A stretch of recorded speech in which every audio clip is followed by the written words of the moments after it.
Good afternoon, everyone. I'm Lisa Molosky, and I'm delighted to welcome you to the 9th annual Circles of Hope Luncheon, benefiting Remind. Today's luncheon has been led by our remarkable chairs, Mary Leslie and Craig Plumhoff, and Mary Kristen and David Valentine.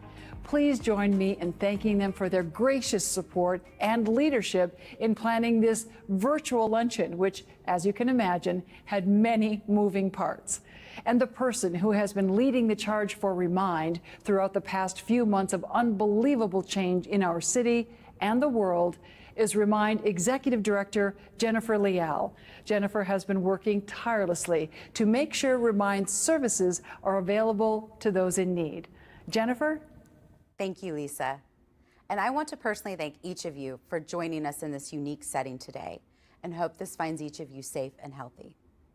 Local mental health experts believe the psychological impact of this pandemic could be greater than Hurricane Harvey and the 2008 recession combined. It goes without saying that COVID-19 has presented great challenges to our in-person support groups, but I am proud that Remind and our remarkable team has quickly shifted focus to online support groups and online mental health awareness to help the people of Houston. It costs approximately $20,000 to fund an online support group, and it is through your financial contribution that we keep these online groups free and accessible to everyone who needs them. So I would now like to introduce you to Ronnie Cunod, our 2020 board chair. Thank you so much, Ronnie, for being with us today and for sharing your story. Thank you, Jennifer. I hope those of you watching today are as proud of our nimble and innovative Remind leadership and staff as I am during these challenging times, as they continue serving the Houston community with online support groups. I'm personally moved by Remind's mental health work in schools, our youth community, and suicide prevention, as I've seen the tragic impacts of mental health suffering.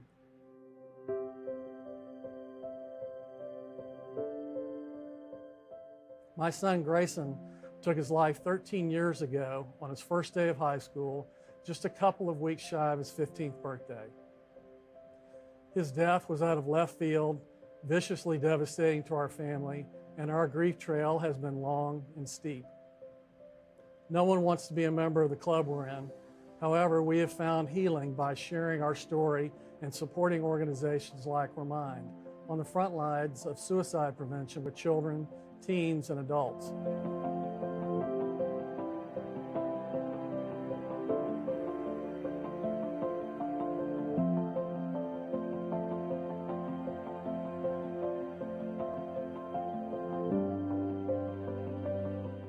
Your continued support of Remind always means a lot, but particularly so with COVID-19, which has compounded many mental health challenges, including depression and bipolar disorders.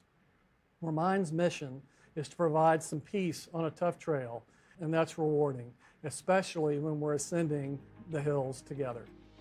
Thank you so much for sharing your story with all of us today, Ronnie. The memory of your son lives on in the way you advocate for mental health. And Ronnie, I know your son Grayson was a lacrosse player, so your connection to our honorees runs deep. Yes, Lisa, Grayson was a lacrosse player, and I've known our honorees for a long time. Katie and David Lentner and Mary Zimmerman are the founders of the Sevens for Sevens Drew Webb lacrosse tournament. Remind has been honored to receive the proceeds from that lacrosse tournament for the past 10 years, which enables us to continue our work in mental health and suicide prevention.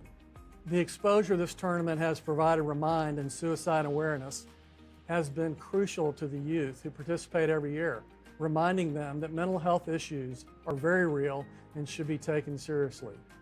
This tournament has also helped keep alive the memory of Drew Webb. I am honored to award Katie and David Lentner and Mary Zimmerman the Gary Levering Mental Health Impact Award this year, the highest honor Remind can give in our area of mental health work. Katie and David and Mary, thank you for everything you do. Thank you, Ronnie. I'm David, this is my wife Katie, and our great friend Mary Zimmerman, and we'd like to thank Remind for this honor. Receiving the Gary Levering Mental Health Impact Award means a lot to all of us. We knew Drew personally. He coached 2 of our sons in lacrosse and was also a founding coach for the Houston Hurricanes lacrosse team.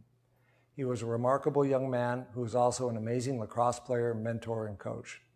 He died by suicide in 2010, And after his funeral, we shared with Drew's parents, Dorothy and Hall Webb, that the lacrosse community wanted to coordinate a tournament to celebrate Drew and raise donations for the charity of their choice.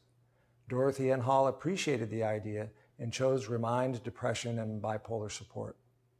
The tournament was named Sevens for Seven because Drew always wore jersey number 7, and the tournament uses smaller fields with only 7 players instead of the usual 10.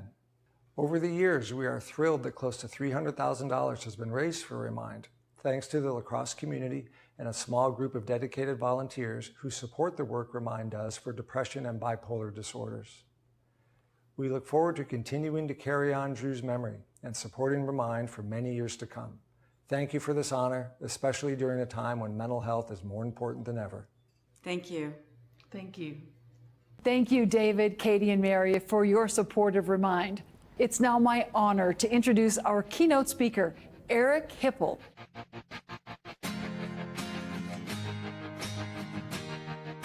Eric is a former NFL quarterback who spent his entire 10-year career with the Detroit Lions. To his fans, he was the star quarterback, a charismatic player, and devoted family man. Away from the field, however, Eric struggled with depression. He kept his personal struggle private until he tragically lost his 15-year-old son, Jeff, to suicide.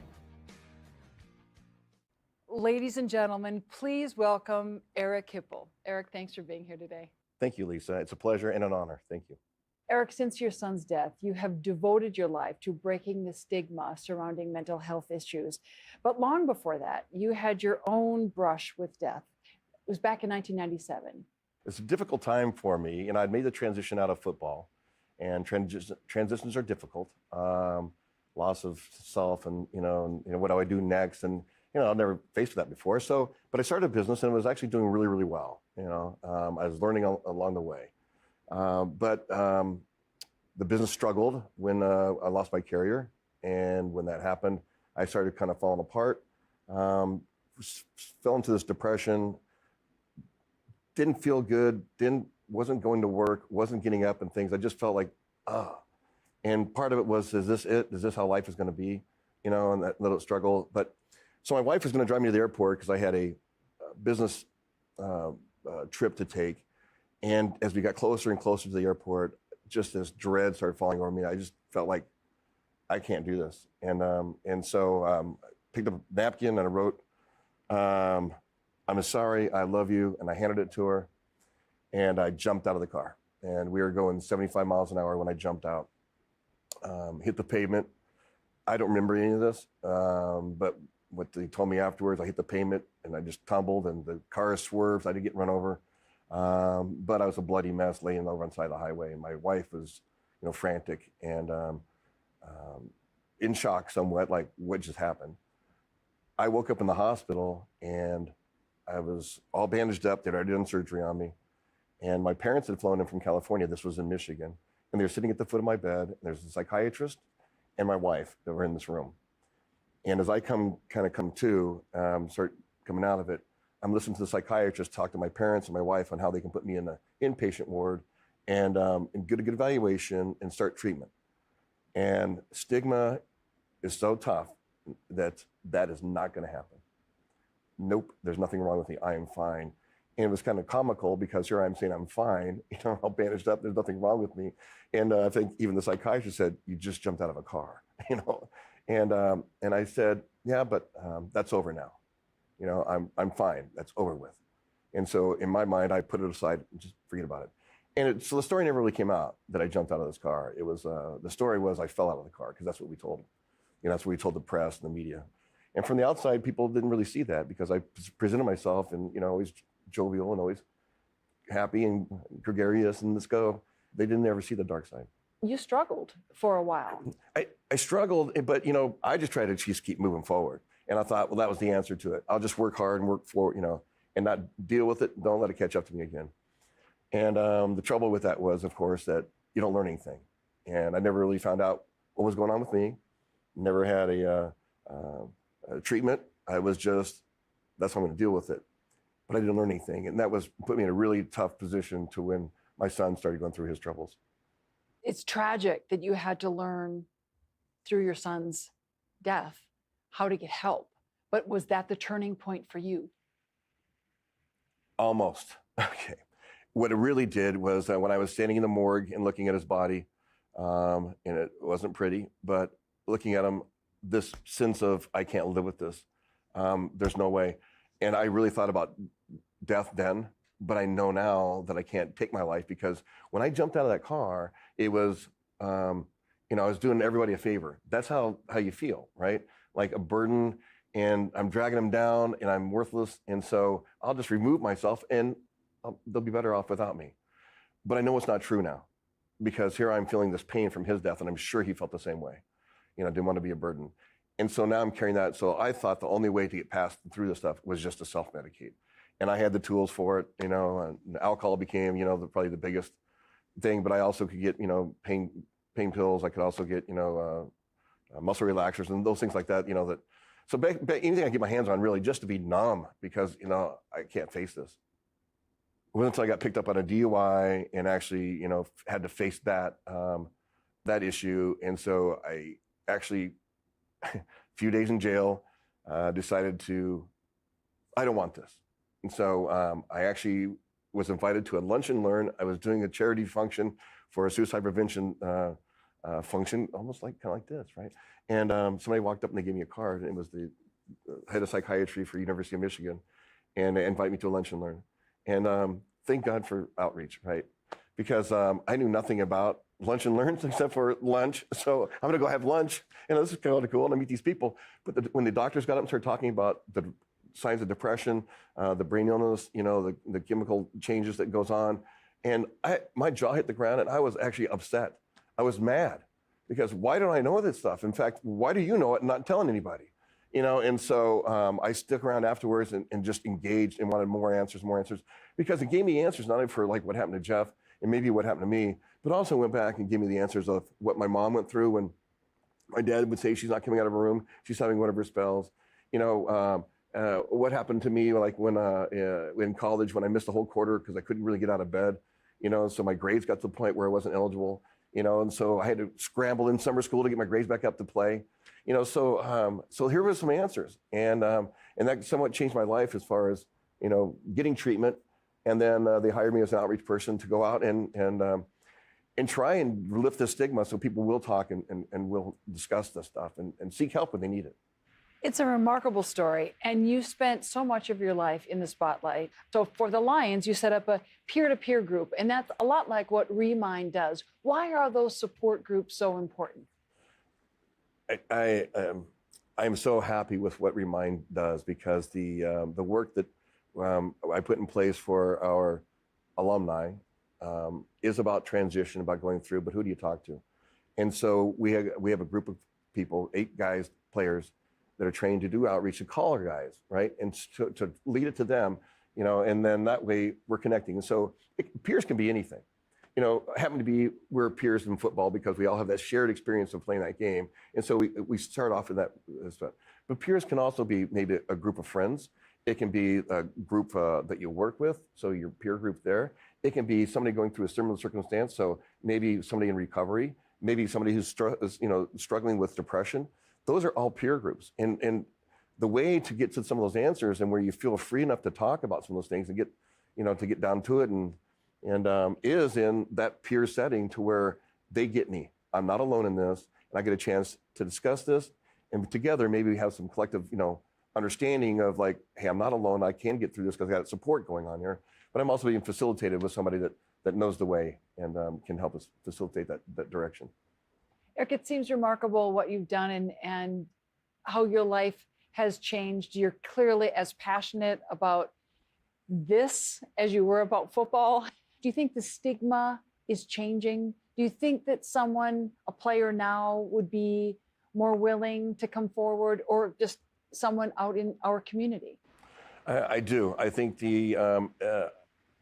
somebody asked me not too long ago about the stigma. It seems like college kids don't have stigma nowadays. And I said, hey, in high schools, none of the kids have stigma about mental health.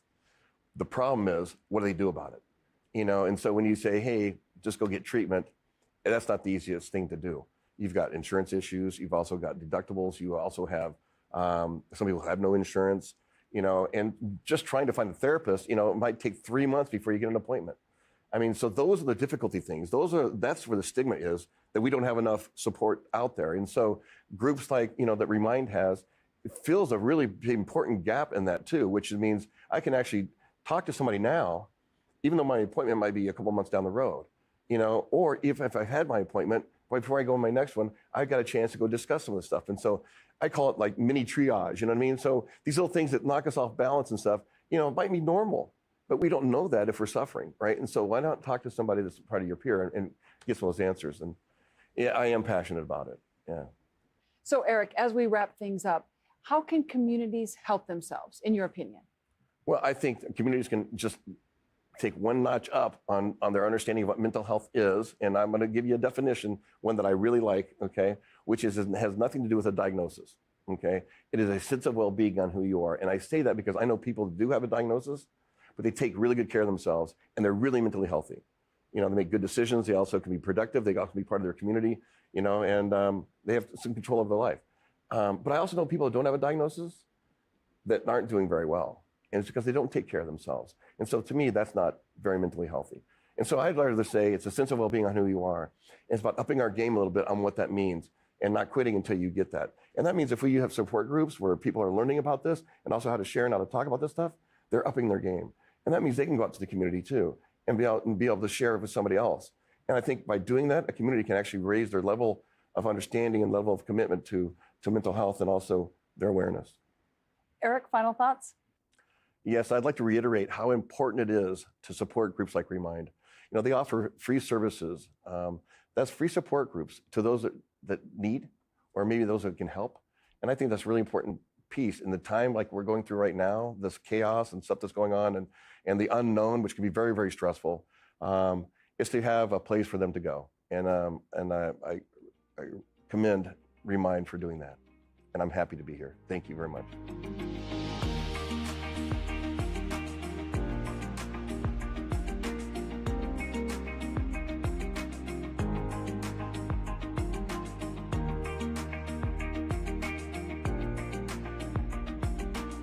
On behalf of Remind, I want to thank each of you for joining us. Thanks to those who have been involved since the beginning with Gary Levering. Thanks to all our current and past board members. Thanks to those serving on our host committee. And thanks to all of you, our loyal supporters. The work Remind does for depression and bipolar disorders could not happen without your support. We thank you for watching our first virtual luncheon and for supporting Remind. We hope to see you literally in person next year at our 2021 Circles of Hope Luncheon. Thank you again for joining us.